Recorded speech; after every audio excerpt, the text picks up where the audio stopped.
Bom, o programa da rádio tem uma característica diferente. Dificilmente a gente fala de polícia aqui, é que surgiram casos impressionantes, viu, senador Otto?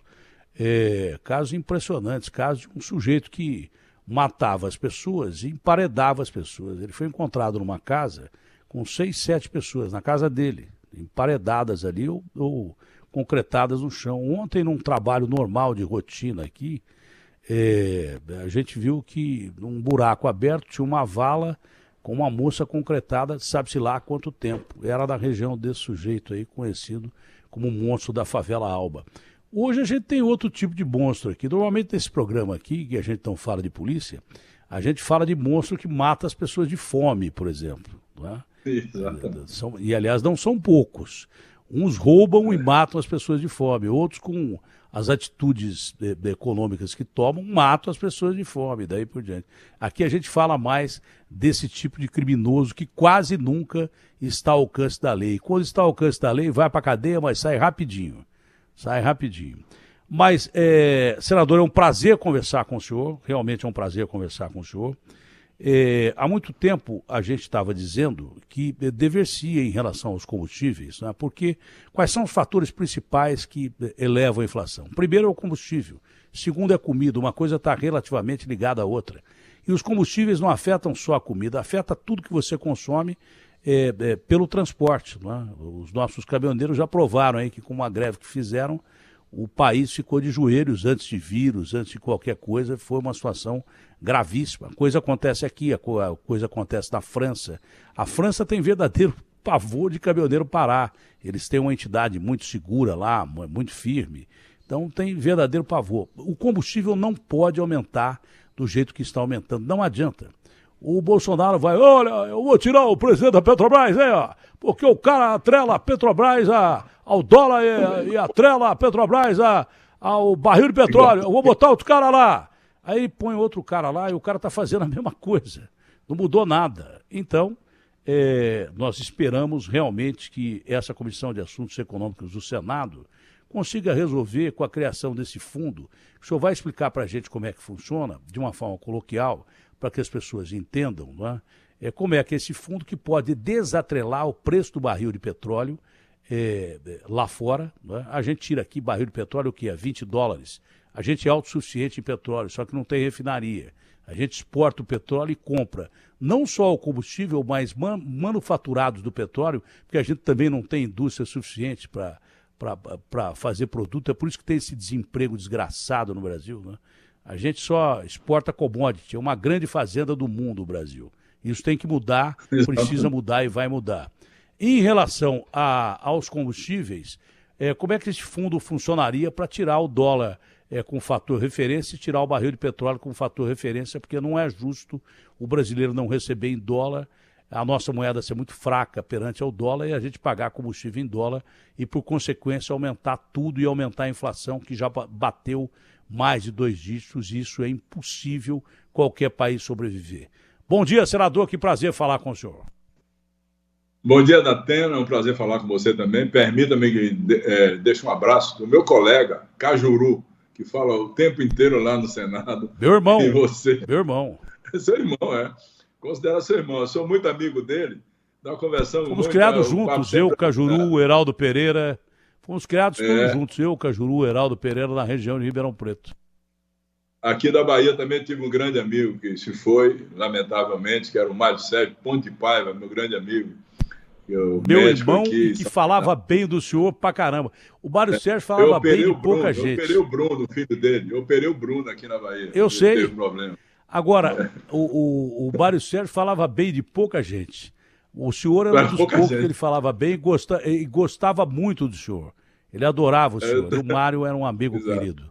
Era um amigo querido. A gente perdeu um amigo querido há tão pouco tempo. Para lembrar, assim, que é um prazer falar com você. Eu sou teu fã e te acompanho no seu trabalho de informação, sempre de forma muito correta e fidedigna. Olha, a Comissão de Assuntos Econômicos, cabe a ela analisar esses temas todos.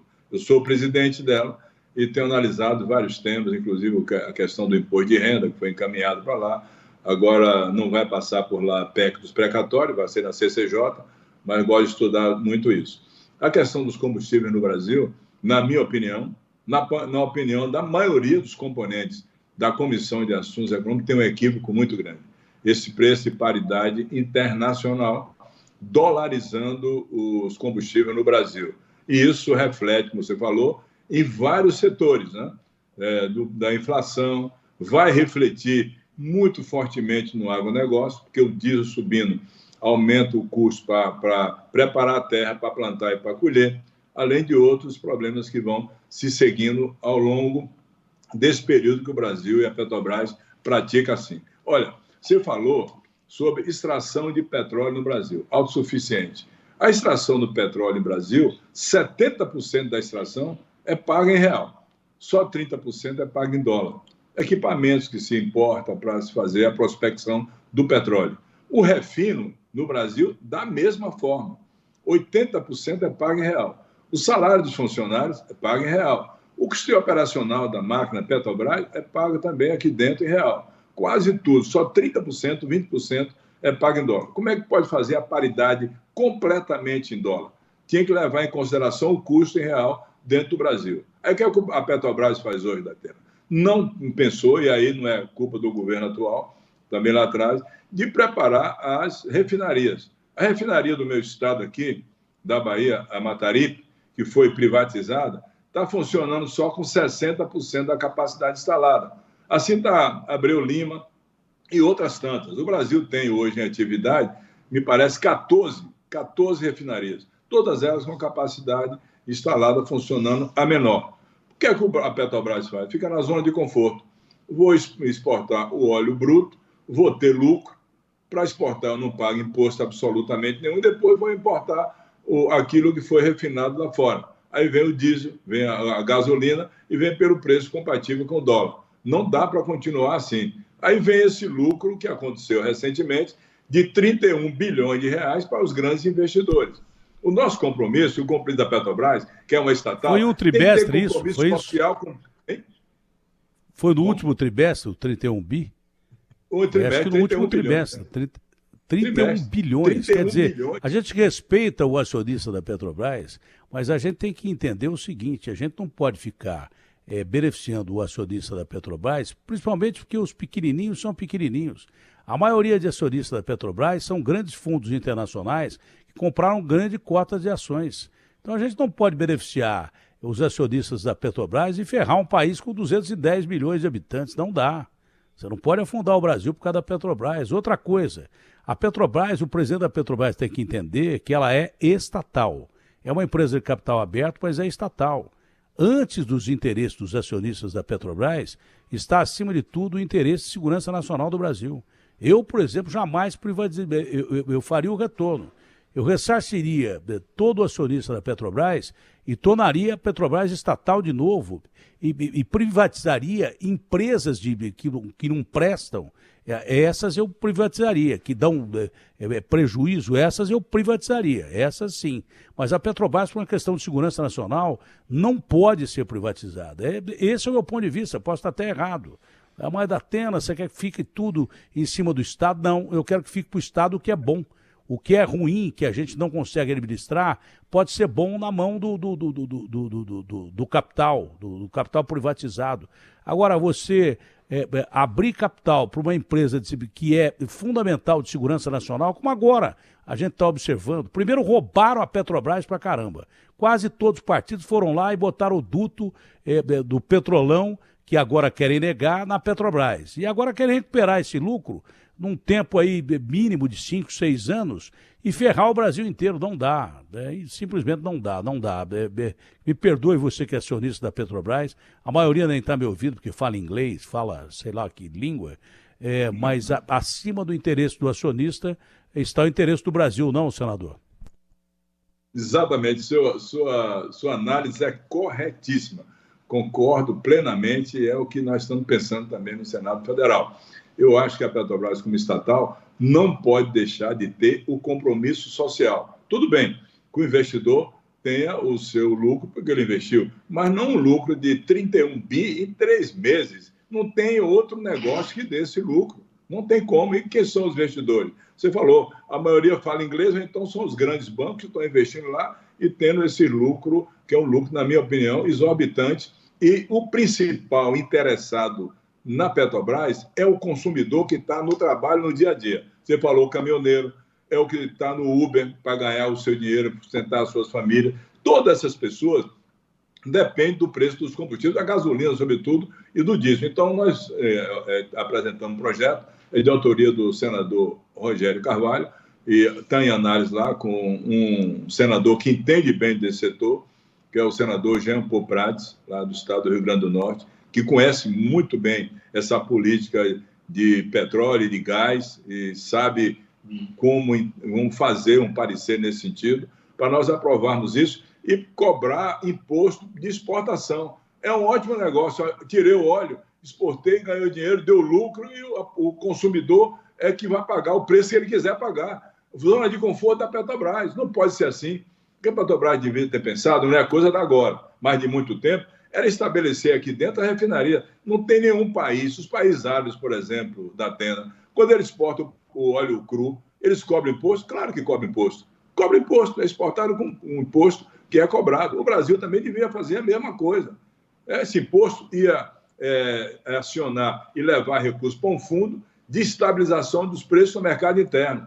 O que se pretende é isso. Além disso, outras formas de dar condição de se sustentar e baixar o preço da gasolina e do diesel. Não há como se manter dessa forma. Ô, Datena, eu vou estender um pouco. A Petrobras fechou as 2 fábricas de fertilizante no Nordeste. Fechou a fábrica da Bahia e fechou a fábrica de Sergipe, que produzia fertilizantes para o setor do agronegócio. Você sabe quanto é que o Brasil importa agora de fertilizantes? 80% da necessidade do agronegócio. Então, por que fechar essa fábrica? A empresa vai ser privatizada? É isso que o presidente quer? E o presidente vem com frase feita. Olha, a Petrobras é um problema? É muito superficial, presidente Bolsonaro. Vai estudar, vai ler o que está acontecendo, vai ouvir aquele consumidor que está na ponta passando dificuldades sem poder sustentar suas famílias. Não é assim, não. Você está correto. Mas sabe por que eu gosto do Bolsonaro? Porque quando ele fala que ele não entende de economia, cada vez que ele fala de economia, prova-se que ele não entende de economia mesmo. Quando ele fala que não entende nada de economia, cada vez que ele abre a boca, o Lincoln que dizia isso, que me perdoe o presidente, não cabe essa frase para o presidente, não é uma frase que eu vou colocar apenas como analogia. O Abraham Lincoln dizia o seguinte, olha, é melhor o sujeito achar que você é um idiota e um imbecil e você ficar calado, do que você falar alguma coisa e o sujeito ter certeza que você é um idiota e um imbecil. Então, às vezes, é melhor você ficar calado, porque senão o cara descobre que você é um idiota e um imbecil. Não cabe para o presidente, com todo respeito ao cargo presidencial, mas, analogicamente falando, quando ele fala que não entende de economia absolutamente nada, ele prova que não entende de economia absolutamente nada, quando ele quer privatizar uma empresa que poderia dar muito lucro para o Brasil e que é uma empresa, antes disso tudo, de segurança nacional. Quando você fala em petróleo, você não está falando só em combustível, você está falando em manufaturados do petróleo. Dentre eles, a produção de fertilizante. Ora bolas, se você é um país autossuficiente, como é que você não tem refinaria para refinar o petróleo que você produz aqui? Para que você ter custo de produção para mandar refinar o nosso petróleo lá fora, vender mais barato e comprar tudo mais caro? Você não dá mão de obra aqui no Brasil, que poderia ter fábricas de fertilizantes abertas e outros manufaturados do petróleo, que não só o combustível, né?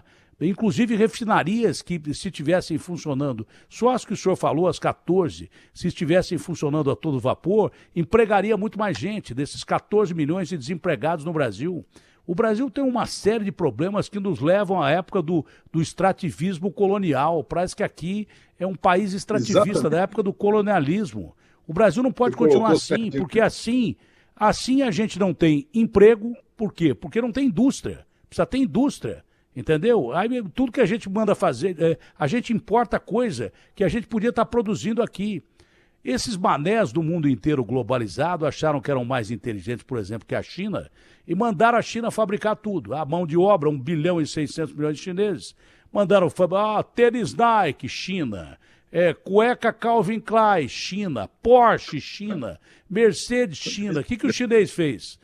Pô, o chinês não está aqui há mais tempo que todo mundo, porque tem cara de bobo e jeito de andar. Tá brincando comigo? O chinês é a cultura mais antiga. Eles aprenderam a fabricar barato para esse monte de manés, e depois, quando eles aprenderam, patentearam, porque é um regime fechado, e agora se não a primeira, a segunda economia do mundo, porque eles fabricam tudo lá. Enquanto o Brasil não aprender a fabricar aqui, você vai sempre ficar ouvindo falar de comemoração de crescimento pífio de 4% do PIB. A gente não vai crescer agora por causa da pandemia, mas sobe 4%, o Brasil tem um crescimento de 4%, que é ridículo. Há mais de 15, 20 anos que o Brasil não cresce, porque não tem indústria. A gente compra tudo de fora. A gente exporta commodity. O que é commodity? Commodity é coisa que não precisa de fabricação. É comida, arroz, feijão, açúcar, café, soja e daí por diante. E produz isso para o mundo e agora não sabia que não temos nem fábrica de fertilizante aqui capaz de fazer com que o nosso agronegócio, que é a única coisa que funciona mesmo no Brasil de forma definitiva Exatamente. E que pesa na balança comercial, é a alimentação. Se você não tem fertilizante aqui, isso é uma barbaridade. Só por isso a Petrobras não podia ser privatizada, só por isso. E outra coisa, nós temos que utilizar petróleo logo, hein? Porque já temos técnicas de exploração de petróleo a mais de 7 mil metros de profundidade, que é na nossa Amazônia Azul, que é o nosso pré-sal, e é bom explorar logo, porque já tem imposto sobre emissão de dióxido de carbono. Daqui a pouco vai ter tudo carro elétrico. Né? E vão tentar fazer a mesma coisa com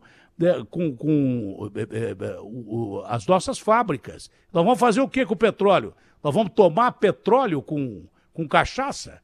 Então, se não usar logo o petróleo, nós não vamos fazer nada com o petróleo. Nós temos que explorar logo e usar logo o petróleo, não ficar dando dinheiro para acionista da Petrobras e cobrando caro do consumidor. Nós temos que usar logo, porque senão eletrifica tudo e a gente vai ferrar. Daqui a pouco a gente está isolado do mundo, não é porque a gente queima realmente madeira na Amazônia, permite garimpo ilegal, ocupação ilegal, a gente vai ser condenado por queimar petróleo. Olha, os caras têm carro que funciona a gasolina e óleo diesel, que barbaridade, olha que país atrasado. Ou eu estou errado, senador?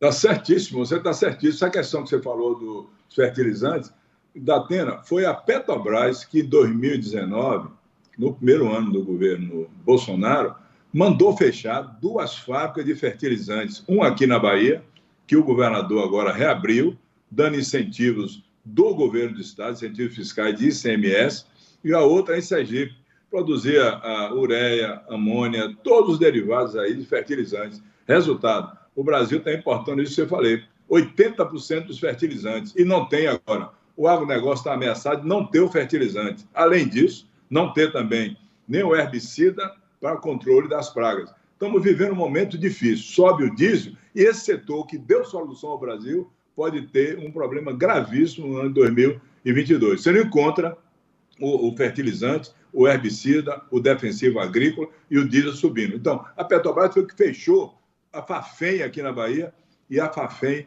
lá em Sergipe. Está reabrindo agora. Só começa a produzir em janeiro. Até lá tem que importar. Agora, o país com o potencial que tem para o agronegócio, o governo, aliás, os governos passados também, não estimularem a ampliação da produção interna dos fertilizantes, depender da Rússia, depender de outros países para a importação desses fertilizantes. Se parar, o agronegócio cai, a produção cai. Entendeu? Você vai ter uma produção de soja menor e um custo externo maior ainda na balança comercial. Então, essa visão da Petrobras, a visão é equivocada. Se estão fazendo isso para privatizar, estão fazendo a coisa errada, porque vai prejudicar internamente muito o país, em vários setores, como você falou no início aí do programa. Como é que você tem lucro? É você produzir com custo mais baixo, mas com qualidade. É você entregar ao consumidor um produto de qualidade. Esse é o primeiro ponto. Manter a honestidade e produzir com qualidade. Investimento em produção. Se você tem 14 refinarias, o que é pouco para um país autossuficiente em petróleo, e que tem 210 milhões de habitantes, que seria de um consumo excepcional. O Brasil talvez seja o consumidor que pague mais caro, sobretudo, por causa de imposto, sobretudo, é por isso que não tem tanta indústria no Brasil. Com a gasolina acontece a mesma coisa. Não adianta nada, gasolina, óleo diesel e e álcool, não vai adiantar nada, absolutamente nada, é você botar a gasolina a R$ 11, que daqui a pouco o país vai parar. O combustível ao preço que está, o óleo diesel ao preço que está, porque aumenta os alimentos de uma forma absurda, aumenta vestuário de uma forma absurda, aumenta tudo, é um giro inflacionário terrível. Daqui a pouco vai ter combustível lá, não vai ter, vai acontecer o que está acontecendo com a carne. O açougueiro está dando uma Ferrari para o cara comprar 1 quilo de carne, o cara não tem dinheiro para comprar 1 quilo de carne nem ganhar a Ferrari. Talvez o brasileiro seja o consumidor mais taxado do mundo, tanto que o imposto de renda aqui, quem paga mais é o pobre, 40%. Por quê? Exatamente. Sobre consumo. Então o brasileiro não consegue consumir. Você vai comprar um carro aqui, você compra um Fusquinha aqui, dá para comprar uma Mercedes lá fora. Você compra uma camisa, sei lá que marca, Calvin Klein aqui, dá para comprar uma casa com o dinheiro dessa camisa lá fora. Quer dizer, o brasileiro não consegue consumir. O brasileiro não consegue, principalmente a maioria que é pobre, não consegue consumir porque o custo é muito caro, porque o imposto é muito caro e, de repente, quando você vê a Petrobras não investindo em produção, você não está dando emprego, entregando um produto. Por exemplo, a gente estimulou o pró-álcool, né? E claro que numa economia globalizada, principalmente árabes, pra você ter uma ideia, a Arábia Saudita tem 2% do PIB americano. E os caras disseram que nós vamos invadir o Iraque porque o Saddam Hussein tem lá arma de destruição em massa. Eu não estou defendendo o Saddam Hussein, não, que era um canalha. Mas, na verdade, eles não encontraram nenhum colírio lá. Disse que a família Bush, que mexia com petróleo, tinha interesse em petróleo. Se tem um país, a Arábia Saudita, 2%, são os maiores produtores de petróleo do mundo, tem 2% do PIB americano. Então manda, de uma certa forma, na economia global. Entendeu? Por que o pró-álcool não deu certo? Porque os caras não quiseram que desse certo. E aí o que nós fomos obrigados a fazer? A gente entrega uma gasolina, por exemplo, a gasolina, ela já é batizada pela Petrobras. Quase que metade da gasolina tem álcool dentro, questão a gente enfiar o álcool aonde?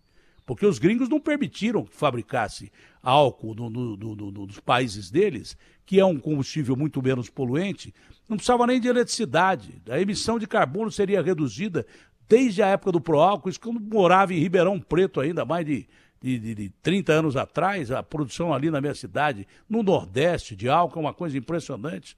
Né? Se o mundo inteiro tivesse usado álcool, a emissão de gás carbônico seria muito menor. Mas os caras mataram no ninho, que nem um cara que descobriu um carro que andava com água. Sumiu o carro, o projeto e ele, nunca mais ninguém ouviu falar. Os gringos fizeram a mesma coisa com a gente. Ora, aqui não tem esse negócio de álcool, não. A Petrobras mete 30%, 27%, quase metade de álcool na nossa gasolina.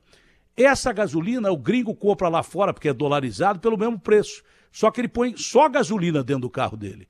Então o carro dele anda 30% mais que o seu com 1 litro de gasolina, porque o seu combustível já está batizado. Você paga o mesmo preço, só que ele ganha 20, 30 vezes mais que você e compra um combustível cujo carro tem um rendimento menor. Quer dizer, e a Petrobras não investe aqui. Uma pergunta técnica, né? Depois dessa exposição meio que superficial, que eu não entendo nada de produção de energia, mas eu ouço falar, quando alguém fala alguma coisa aqui, eu tenho cara de bobo e jeito de andar. Eu tento ouvir o que o cara está falando para poder aprender alguma coisa. E se dessas 14 refinarias que nós temos do Brasil, sem falar nas que precisam ser construídas, a gente faz cada negócio que não dá para entender, precisa perguntar para o PT isso aí. Precisa perguntar por que a Dilma vendeu a refinaria da Argentina, que dava lucro aqui do lado, e foi comprar Passadina por 10 vezes mais. Eu não entendo esse tipo de negócio. Eu sou ruim de negócio, mas que nem ela eu não sou. Com todo respeito ao presidente Dilma, a primeira mulher eleita presidente do Brasil. Agora, se realmente produzir num ritmo total, pelo menos essas 14 refinarias, que é o que já tem, que não precisa fazer, isso ajudaria muito a reduzir o custo de produção para o brasileiro, sem refinar a gasolina lá fora? Sem dúvida nenhuma. Se tivesse todas as refinarias do Brasil produzindo na sua capacidade instalada, toda fazendo refino, que o custo é em real, o custo aqui dentro é real. O que aconteceu é que o ministro da Economia, o ministro Guedes, lá atrás, quando disse que o dólar não tinha problema de subir, foi dolarizado todos os combustíveis. Então, sobe o dólar, sobe o combustível, quando o custo interno é real. Se nós aumentarmos aqui a produção em real... Não. Tem? Hein? Para ele não Como? tem problema subir o dólar. Ele tem offshore, para ele é melhor que suba o dólar. Para ele é melhor que suba o dólar. Ele não tem empresa lá fora.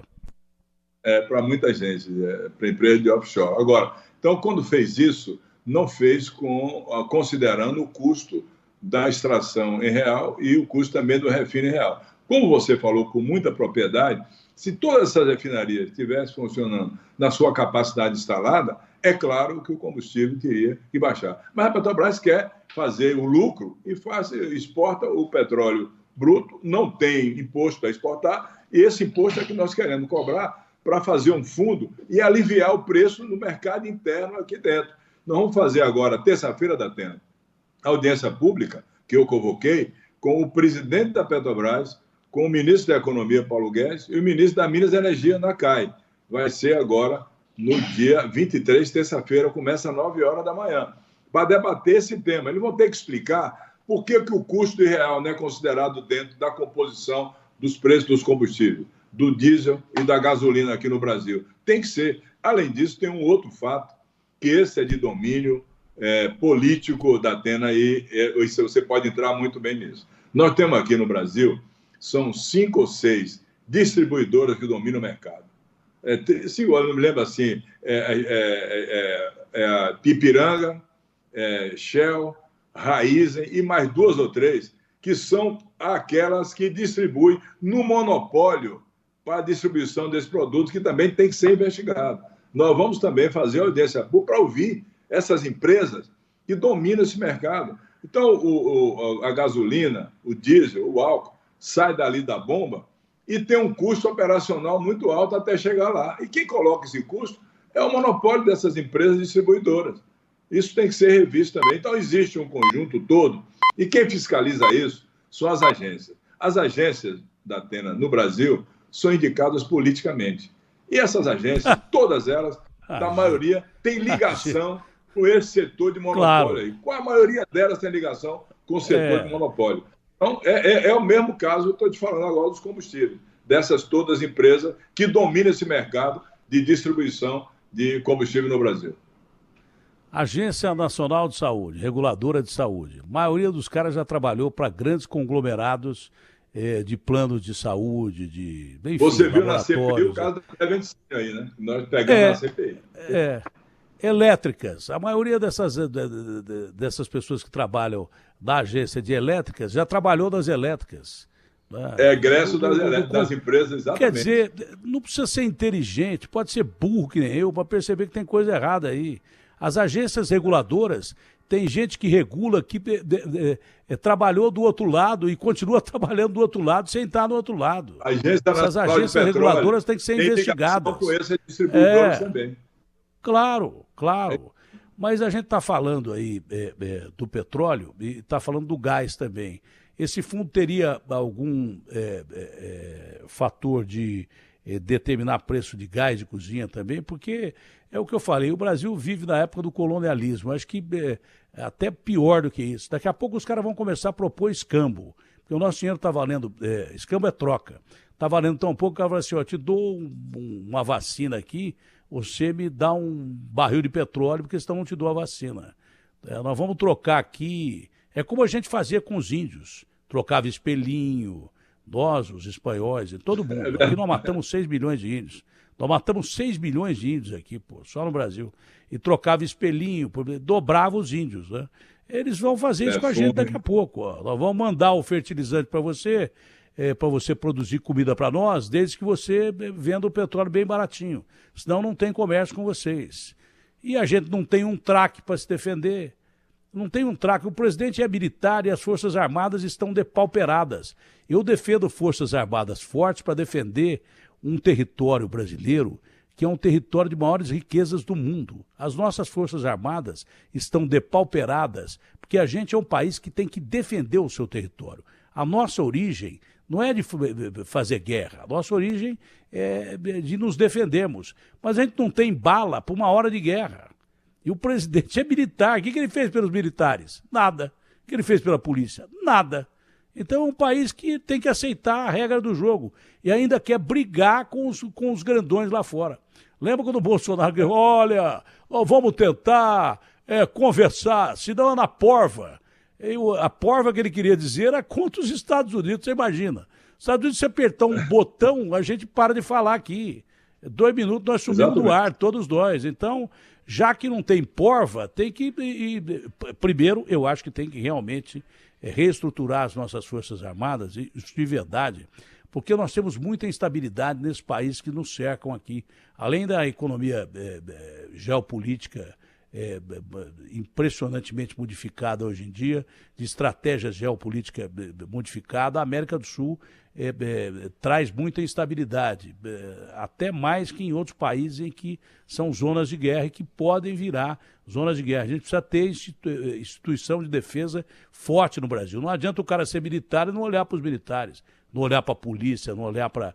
Polícia no Brasil não é questão de... Não está nem na Constituição a questão da segurança nacional. Então esses coitados aí enfrentando ponto .50, enfrentando fuzil e ganhando mal para cá. Bom, está tudo errado no Brasil. Mas vamos voltar ao gás de cozinha. Tá? No gás de cozinha, eu fiquei sabendo que metade do Brasil cozinha a lenha. Como é que pode, no século XXI, a 10ª potência econômica do mundo cozinhar com lenha? Não ter dinheiro para cozinhar com gás de cozinha? Esse fundo teria participação também na regulação de preço do gás? Sem dúvida nenhuma, Datena. Nós achamos que, por exemplo, o gás de cozinha custar 10% do salário mínimo, agora com a inflação, o salário mínimo deve ser corrigido para R$ 1.200. Custar R$ 120 é um absurdo. Esse fundo também, constituído, poderia, sem dúvida nenhuma, dar uma condição de ter também um preço e uma influência na regulação do preço do gás de cozinha. Eu acho que esse é um setor muito vital para as famílias brasileiras e, como você falou, na questão que ainda se leva ao contrário de levar o gás, leva-se a lenha, isso acontece em grande parte do Brasil do interior. E é muito ruim pelo seguinte, porque nós, quando fazemos isso, estamos desmatando a caatinga, o cerrado, até a Mata Atlântica, né? Essa condição de que leva a uma agressão muito grande ao meio ambiente. Aqui, a Mata Atlântica, na Bahia, foi reduzida aos anos passados aí, a 15% da Mata Atlântica, não temos mais. Agora, com a mata de cabruca, que está sendo recuperada por causa do cacau. Então, esse desmatamento acelerado vai comprometer muito. E quando a pessoa não tem como cozinhar com gás de cozinha, ela apela para qualquer coisa. Vai tirar uma árvore, vai desmatar, vai cortar e, consequentemente, levar a essa situação de fragilidade do meio ambiente no país hoje. Você sabe que esse é um setor também que precisa ser visto pelo governo e não tem sido visto pelo governo. Esse fundo, nós vamos trabalhar e, com essa audiência pública, dia 23, tensionar isso com o governo, pressionar para o governo tomar consciência que não dá para o consumidor ficar tão exposto assim aos aumentos e dolarizar o combustível, né? Isso ainda puxa o álcool. A gasolina ainda puxa o preço do álcool, que é produzido aqui e refinado aqui. Eu fiz um projeto, esse projeto foi aprovado e o Bolsonaro encampou ele para vender o álcool da usina para o posto de combustível.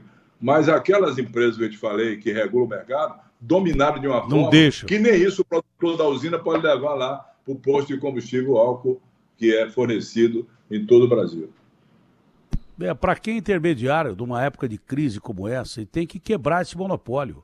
Isso é um absurdo. Você não pode ter monopólio em setor nenhum de atividade. Como é que pode 5 ou 6 concentrarem tanto poder assim? Está tudo errado, isso precisa ser revisto, necessita ser revisto e vai ser revisto. Porque senão o pau vai comer, esse país vai ficar inviável. Esse país está se tornando inviável a cada dia. Você sabe que aqueles arrobos do presidente da República, quando, olha, porque não vão para a rua, porque os militares nenhum estava interessado em ir para a rua de 7 de setembro, aquilo lá não me assustou tanto quanto a possibilidade da inviabilidade constitucional das eleições do ano que vem serem corroídas pela fome, pela falta de emprego, pela desnutrição, porque o sujeito com fome, você não consegue parar o sujeito com fome. Nem com bala, nem com tiro de revólver, não para sujeito com fome. Eu tenho muito menos medo, mesmo porque as instituições funcionaram como sempre no Brasil, contra aqueles arrombos do presidente que queria dar golpe nada, e se queria, nenhum militar estava a fim de dar golpe. Mas o que me preocupa mais é a governabilidade, porque se não houver comida no prato para o cidadão se sustentar, se não houver emprego para isso, não adianta pagar auxílio miserável ao Brasil ou coisa parecida, se o cara não tiver o que comer, esse país não tem governabilidade, e aí a nossa situação de governabilidade pode levar realmente a uma explosão civil aí que ameaça inclusive as eleições e a democracia no Brasil. E tudo que passe longe da democracia, para mim e para o senhor, não serve. Tudo que arranhe ao autoritarismo ou coisa parecida e tudo que cheire a barganha e não ao sentido público. Pô, esse povo é tão honesto que ele tem direito de comer bem. Tanto quanto o rico, ele tem direito a comer bem, ele tem direito de viver bem, tem direito de viver num país feliz. Democracia é isso. O Aristóteles lá atrás dizia que democracia é distribuição de bem comum e não desigualdade. Ontem a gente viu um monte de barracas em frente ao maior centro de produção de hortifruti grangeiros da América Latina, o CEAGESP, barracas, algumas de lona, outras barraquinhas que ganharam aí. Uma senhora com uma bebezinha dentro da barraquinha, a filhinha dela com ar de esperança, porque criança não perde o ar de esperança, mas ela com o olhar perdido, e possivelmente o marido, se ela tivesse marido, tinha saído atrás de comida, geralmente pegando o lixo ali em frente do CEAGESP para as crianças comerem. Enquanto não houver comida no prato do brasileiro, enquanto não houver educação para o brasileiro, um teto sobre a cabeça, esse país não vai ser um país democraticamente de verdade. A gente precisa de tudo isso e isso vai acontecer. Senador, foi uma entrevista muito bacana. Eu queria saber do senhor se faltou alguma coisa para completar, mas foi um ótimo papo e foi legal que todo mundo entendeu o que a gente falou aqui. Eu só queria agradecer, tenho uma alegria muito grande de falar com você pela primeira vez, estarei sempre à sua disposição. Eu sei do seu trabalho, da sua luta de informar bem as pessoas e a sua altivez de enfrentar todo esse sistema que é colocado no Brasil por uma classe dominante que, infelizmente, aumenta a cada dia o fosso entre as classes sociais. As pessoas estão passando dificuldade, Atena. E quando você falou a respeito da pandemia, que dificultou a economia, eu vou voltar um pouquinho a 2019. 2019 não teve pandemia e o Brasil cresceu na política do ministro Paulo Guedes 1,14%. Tinha crescido em 2018, com Temer, 1,5%. Reduziu o crescimento em 2019. Então, a política econômica está equivocada. Dolarização é um crime contra o consumidor brasileiro. É preciso parar essa dolarização. Nossa moeda é em real. O povo vive em real, recebe em real, paga em real. Não tem como dolarizar isso. Está errada a política de dolarização do Brasil. Estão dolarizando tudo. A cesta básica está dolarizada. A inflação na cesta básica beira já a 20%. Óleo de soja, no começo do ano, era R$3, está quase 7 agora. Subiu o feijão, o arroz, tudo. Por isso, quando o combustível aumenta, o transporte, o frete aumenta. Aumenta também o preço da comida na mesa do consumidor brasileiro e das pessoas de menor poder aquisitivo. Então, é lamentável você ter um governo que já faz 2 anos e quase 11 meses de governo e só foi promotor de crises recorrentes e intermitentes. O Palácio do Planalto, com o presidente Jair Bolsonaro, é um ambiente de crises recorrentes. Todo tipo de crise já foi criada, inclusive essa no dia 7 de setembro, que é lamentável, uma tentativa de golpe contra a democracia, contra a liberdade, o Estado Democrático de Direito. Portanto, eu quero aplaudir o teu trabalho, a sua forma de trabalhar, informar e ter essa altivez, essa coragem de enfrentar o poder econômico do Brasil que dita as regras do governo atual e não deve ser assim.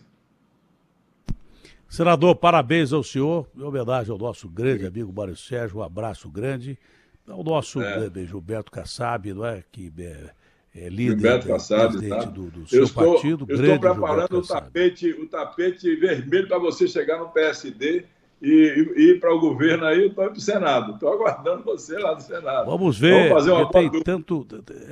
Vamos ver, porque tem tanto movimento por aí. De repente estão criando cada bicho de 7 cabeças, o Alckmin perto do Lula, o Márcio França com o Haddad. De repente a política se desespera muito e começa a criar verdadeiras hidras com cabeças completamente diferentes. Abraço grande ao senhor, foi um prazer enorme conversar com o senhor. Um craque como você, qualquer time quer ter, né? Você é o Neymar aí da comunicação de São Paulo, todo mundo quer ter. No PSD, então, caiu como uma luva. Muito obrigado. Abraço grande ao senhor.